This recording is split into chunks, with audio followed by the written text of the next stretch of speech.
Israel के बिस्गाव, अम और अल अब्बाद कस्बों पर हमला किया गया। एटीजीएम से इस बार इन तमाम कस्बों पर हमला किया गया है। हिजबुल्लाह ने ली एटीजीएम हमलों की जिम्मेदारी और हमलों में आईडीएफ के हताहत होने का भी दावा किया जा रहा है, जिसके बाद अब फिलिस्तीन और इजराइल के बाद लेबनान सीमा पर भी टेंशन दोनों मुल्कों में हाई है। एक और बड़ी खबर, आईडीएफ की स्पेशल फोर्स ने की नाब्लस में एंट्री। नाब्लस की सड़कों पर दौड़ती नजर आई इजरायली सेना की गाड़ियां। सेना और हथियार बंद लोगों के बीच गोलीबारी भी हुई है। फिलिस्तीनी रिपोर्ट के हवाले से ये खबर फिलिस्तीन के एक और शहर नाब्लस में पहुंच गई है इजराइल की ग्राउंड फोर्स, और बड़ी तादाद में देखिए सेना की वो बख्तरबंद गाड़ियां शहर में प्रवेश कर गई हैं, और इन गाड़ियों के प्रवेश को लोगों ने चुनौती दी है। अंधाधुंध फायरिंग इन गाड़ियों पर की गई है, जिसका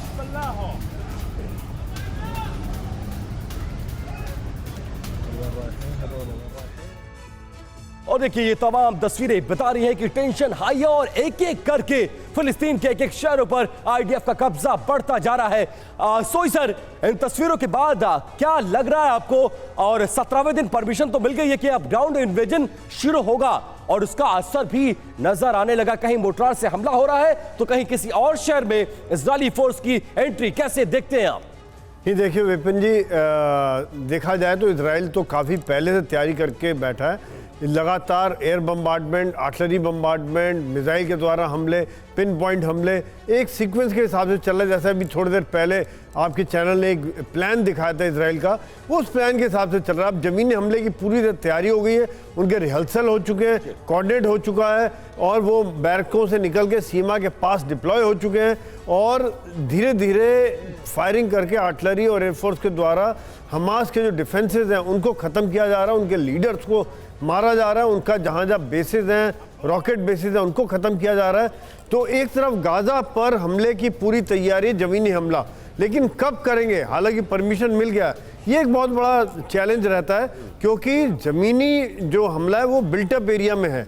वहाँ के जो एक काफ़ी कठिन ऑपरेशन रहेगा, स्लो मूविंग ऑपरेशन रहेगा, धीरे धीरे चलेगा। एक एक कमरे की लड़ाई, एक एक बिल्डिंग की लड़ाई, एक एक खिड़की की लड़ाई होगी। उसके चैलेंजेस काफ़ी ज़्यादा हैं, वो बड़े चैलेंजेस हैं, और इन चैलेंजेस को इजराइल की फोर्स समझती है। शार्दुल सर, इन शॉर्ट जल्दी से मुझे बताइए, क्या चैलेंजेस आप अपने अनुभव से मानते हैं? क्या बड़ी परेशानी होगी ग्राउंड ऑपरेशन शुरू करने पर? देखिए, ग्राउंड ऑपरेशन में सबसे बड़ी चैलेंजेस है एग्जैक्ट लोकेशन, हार्ड इंटेलिजेंस। ये देखिए, हमास के लड़ाके चेंजेस, पोजीशन बदलते हैं, एक जगह से दूसरी जगह जाना है। और दूसरा जो चैलेंज है वो बंधक है उनके पास 200 से ज्यादा, उनकी सुरक्षा का इशू है। और तीसरा चैलेंजेस है ऐसे हमले ना करें जिससे कि सिविलियन की जान मान को नुकसान हो। यही बड़े चैलेंजेस है जो ग्राउंड इन्वेजन में आएगा, और इसको लेकर तैयारियां बड़े पैमाने पर किया जा रहा है।